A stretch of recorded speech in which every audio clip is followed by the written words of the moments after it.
നമസ്കാരം, welcome back to our channel. അപ്പോൾ ഇന്ന് തമ്മിൽ കണ്ടപ്പോൾ നിങ്ങൾ വിചാരിച്ചിട്ടുണ്ടായിരിക്കും ഇതെന്താ ഡാൻസ് ചാനലിൽ കുക്കിംഗ് വീഡിയോ, ഡാൻസുകാർക്ക് വിശക്കുമല്ലോ.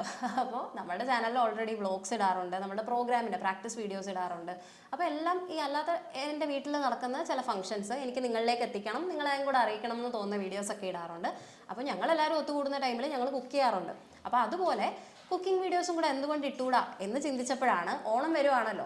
അപ്പോൾ ഇപ്പം ഞങ്ങൾ തന്നെ ആണെങ്കിലും ഞങ്ങൾ ഓണത്തിനല്ല വിജയദശമിക്കാണ് ഞങ്ങൾ ശരിക്കും ഓണം ആഘോഷിക്കുക. ഡാൻസ് സ്കൂളിലും മ്യൂസിക് ക്ലാസ്സും എല്ലാം കൂടെ ചേർന്നിട്ട്. എന്ന് വെച്ചാൽ നമ്മളുടെ ഓഫ്ലൈൻ ക്ലാസ്സിൻ്റെ ആനുവൽ ഡേയും വരുന്നത് ആ ഒരു വിജയദശമി ടൈമിലാണ്. അപ്പോൾ ഞങ്ങൾ ഇതേപോലെ ഓരോ കറികൾ ഓരോ വീട്ടിൽ നിന്ന് വെച്ച് അത് മാക്സിമം അങ്ങനെ തന്നെ നോക്കാറുണ്ട്. കാറ്ററിങ്ങിന് കൊടുക്കാതെ തന്നെ എല്ലാ വീട്ടിൽ നിന്നും ഓരോരോ കറികൾ കൊണ്ടുവന്ന് എല്ലാവരും കൂടെ ഒന്നിച്ചിരുന്ന് ഒരു സദ്യ ഉണ്ണുക എന്നൊക്കെ പറയുന്നത് ഒരു പ്രത്യേക സന്തോഷമാണ്. അത് നമ്മൾ ഒരിക്കലും കാറ്ററിങ്ങിന് കൊടുത്താൽ കിട്ടുന്ന കാര്യമല്ല.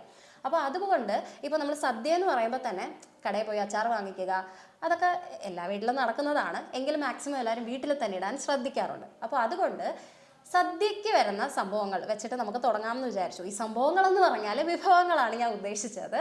അപ്പോൾ അറിയാമായിരിക്കും, ഒരുപാട് വീഡിയോസ് യൂട്യൂബിൽ തന്നെ കാണും. എങ്കിലും ഞങ്ങൾ വീട്ടിലുണ്ടാക്കുന്ന രീതി നിങ്ങൾക്കും കൂടെ കാണിച്ചു തരാമെന്ന് വിചാരിച്ചു. അപ്പോൾ ഈ ഒരു വീഡിയോസ്, അതായത് ഈ കുക്കിംഗ് വീഡിയോസിൽ എന്നോടൊപ്പം എൻ്റെ വീട്ടിലെ ഓരോരോ അംഗങ്ങളായിട്ട് ഞാൻ നിങ്ങൾക്ക് പരിചയപ്പെടുത്തുന്നതായിരിക്കും. അപ്പോൾ ഇന്ന് ഫസ്റ്റ് ഐറ്റം ആയിട്ടുള്ള ഇഞ്ചിക്കറി. ഇഞ്ചിക്കറിക്ക് ഒരുപാട് ഗുണങ്ങളുണ്ടെന്നുള്ളത് നിങ്ങൾക്ക് തന്നെ അറിയാം. വളരെ എളുപ്പത്തിൽ ശരിക്കും നമുക്ക് ഇഞ്ചിക്കറി ഉണ്ടാക്കാൻ പറ്റും. ഇഞ്ചിക്കറി മധുരക്കറിയല്ല, ഇത് എരിയുള്ള കറിയാണ്. ഇവിടെ വീട്ടിലെന്ന് വെച്ച് കഴിഞ്ഞാൽ പൊതുവേ എരിയുള്ള ഇഞ്ചിക്കറിയാണ് സദ്യയുടെ കൂടെ കുറച്ചും കൂടെ പ്രിയം എല്ലാവർക്കും. അതുകൊണ്ട് ഞങ്ങൾ ഇന്ന് എരിയുള്ള ഇഞ്ചിക്കറിയാട്ടോ ഉണ്ടാക്കുന്നത്.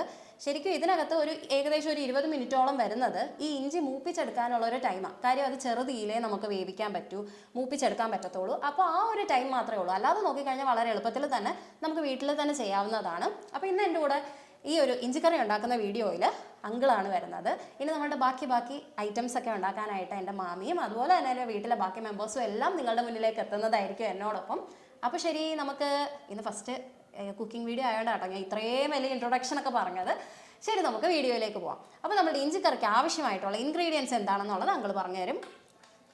100 ഗ്രാം ഇഞ്ചി നന്നായി ചോപ്പ് ചെയ്തത്, ഒരു 10 അല്ലി ചെറിയ ഉള്ളി ചോപ്പ് ചെയ്തത്, 3 പച്ചമുളക്, അത് എരിവ് നോക്കി ഓരോരുത്തരുടെ ഇഷ്ടത്തിന് ഉപയോഗിക്കാം.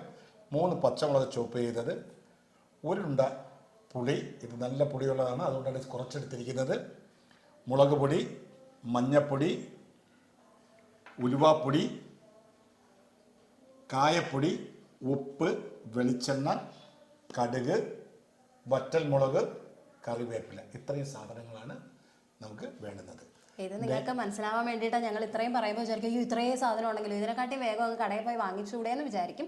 പക്ഷെ ഉറപ്പായിട്ടും എന്ന് വെച്ചാൽ ഞാൻ ഒരുപാട് അച്ചാർ കഴിക്കുന്ന ആളായതുകൊണ്ട് ഞാൻ പറയാം, ഒരിക്കലും നമ്മൾ വീട്ടിലുണ്ടാക്കുന്ന ഒരു ടേസ്റ്റ് കടയിൽ നിന്ന് മേടിച്ചാൽ അച്ചാറിന് കിട്ടത്തില്ല. അത് ഞാൻ ഗ്യാരണ്ടി പറയാം. ഈ ഇഞ്ചിക്കറി കുറച്ച് സമയം എടുക്കുന്നത്, ചോപ്പ് ചെയ്ത ഇഞ്ചി വറുത്ത് അതൊന്ന് തണുത്ത ശേഷം നമുക്കൊന്ന് ചെറുതായിട്ട് ക്രഷ് ചെയ്താൽ മാത്രമേ ഇഞ്ചിക്ക് ആ രുചി കിട്ടത്തുള്ളൂ. അതിനെടുക്കുന്നൊരു സമയമാണ് ഇതിൽ പ്രധാനമായും വേണ്ടത്. അപ്പോൾ ഇഞ്ചിയും നമ്മുടെ കൊച്ചുള്ളിയൊക്കെ എങ്ങനെയാണ് അരിയേണ്ടതെന്നുള്ളതിന് ഒരു ക്ലോസ് ഷോട്ട് കണ്ടിട്ട് പെട്ടെന്ന് നമുക്ക് കുക്കിങ്ങിലോട്ട് പോകാം. വായോ.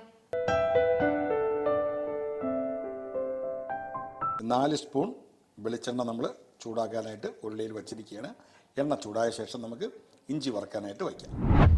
അങ്ങനെ നമ്മുടെ എണ്ണ നന്നായിട്ട് ചൂടായിട്ടുണ്ട്. നമുക്കിനി ഇഞ്ചി മൂപ്പിക്കാനായിട്ടിടാം.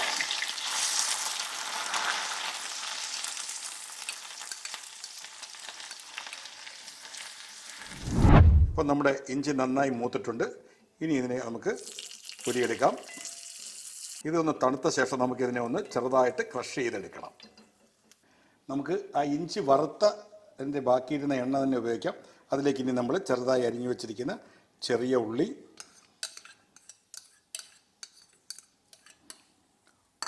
ഉപ്പും പച്ചമുളക് ചെറുതായി അരിഞ്ഞ ഒന്ന് നന്നായി വറുത്തെടുക്കാം.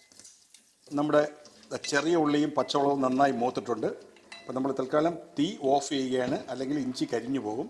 അതിലേക്ക് നമ്മൾ ക്രഷ് ചെയ്ത് വച്ചേക്കുന്ന ഇഞ്ചി അതിലേക്ക് ഇട്ട് കൊടുക്കാം.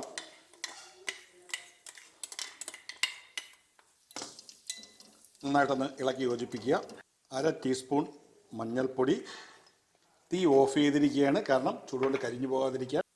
ഒരു നുള്ള് ഉലുവാപ്പൊടി കൂടിപ്പോയാൽ കയ്ക്കും. 1 ടേബിൾ സ്പൂൺ മുളക് പൊടി, കായപ്പൊടി. നന്നായി ഇളക്കി യോജിപ്പിച്ചു കൊടുക്കുക.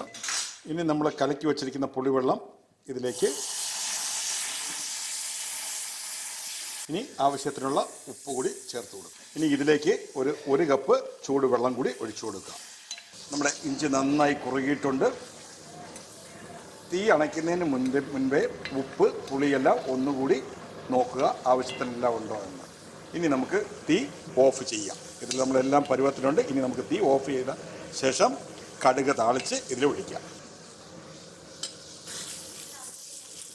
അങ്ങനെ നമ്മൾ കടുകും വറ്റൽമുളകും കറിവേപ്പിലയും കൂടെ താളിച്ചത് നമ്മുടെ ഇഞ്ചിക്കറി റെഡിയായിലേക്ക് ഒഴിക്കുകയാണ്. നന്നായിട്ടൊന്ന് ഇളക്കി കൂട്ടിച്ചേർക്കുക. അങ്ങനെ നമ്മുടെ ഇഞ്ചിക്കറി തയ്യാറായി. അങ്ങനെ നമ്മളുടെ നല്ല ഏരിയുള്ള ഇഞ്ചിക്കറി റെഡി ആയിട്ടുണ്ട്. അപ്പോൾ അത് ടേസ്റ്റ് ചെയ്ത് നോക്കിയിട്ട് എങ്ങനെ ഉണ്ടെന്ന് പറയാം കേട്ടോ. ഓക്കെ, ശരി, കയ്യിലോട്ട് വേണം. എരിവ് സ്വല്പം കാണും. ഇഞ്ചിക്കറിക്ക് കുറച്ച് എരിവ് വേണം. നല്ല ചൂട് ചോറിൻ്റെ കൂടെ ബെസ്റ്റ്. ഞാൻ നല്ല എരി കൂട്ടുന്ന ആളാണ്. അതുകൊണ്ട് എനിക്ക് പുളിയൊക്കെ ആണെങ്കിലും അടിപൊളിയായിട്ട് നിൽപ്പുണ്ട് കേട്ടോ. വായിൽ വെള്ളം വരുന്നത് കഴിച്ച് കഴിഞ്ഞിട്ട് അടിപൊളിയായിട്ട്. കുറച്ച് മധുരം ഇട്ടാൽ വേറൊരു ടേസ്റ്റ് ആയിരിക്കും.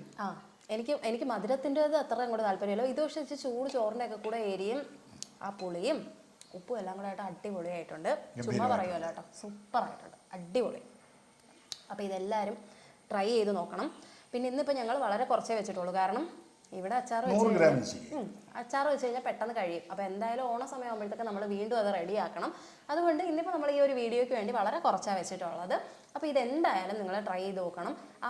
ഇത് വറുക്കുന്നതൊക്കെ ഒരു സമയമുണ്ടല്ലോ, അതല്ലാണ്ട് ഇതിന് വേണ്ടിയിട്ട് അങ്ങനെ അധികം സമയം എടുക്കത്തില്ല. അതുകൊണ്ട് എല്ലാവർക്കും വീട്ടിൽ തന്നെ ചെയ്യാവുന്നതാണ്. നിങ്ങൾക്ക് കടയിൽ നിന്ന് വാങ്ങി കഴിക്കുന്നവർ ഒരു തവണ ഇങ്ങനെ ഒന്ന് ചെയ്ത് നോക്കുക. അപ്പോൾ നിങ്ങൾക്ക് തന്നെ ആ ഒരു ടേസ്റ്റിൽ വ്യത്യാസം മനസ്സിലാവും.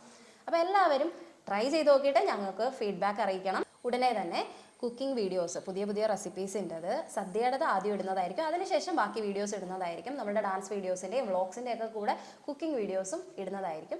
അപ്പോൾ ഞങ്ങളുടെ ഈ ഒരു കുഞ്ഞു വീഡിയോ ഇഷ്ടപ്പെട്ടവർ ലൈക്ക് ചെയ്യുക, ഷെയർ ചെയ്യുക. നിങ്ങളുടെ കമൻസ് മറക്കാതെ നമ്മളുടെ യൂട്യൂബ് കമൻറ്റ് സെക്ഷനിൽ പോസ്റ്റ് ചെയ്യുക. ഉടനെ തന്നെ പുതിയൊരു വീഡിയോയുമായിട്ട് എത്താം. അതിനു മുൻപ് നമ്മുടെ ചാനൽ ഫസ്റ്റ് ടൈം കാണുന്നവരുണ്ടെങ്കിൽ ദയവായി സബ്സ്ക്രൈബ് ചെയ്യുക, കൂടെ കാണുന്ന ബെല്ലൈക്കൺ അമർത്തുക. അപ്പോൾ ഞാനിടുന്ന വീഡിയോസിൻ്റെ നോട്ടിഫിക്കേഷൻ ഉടൻ തന്നെ നിങ്ങളുടെ ഫോണിൽ ലഭിക്കുന്നതായിരിക്കും. ബൈ.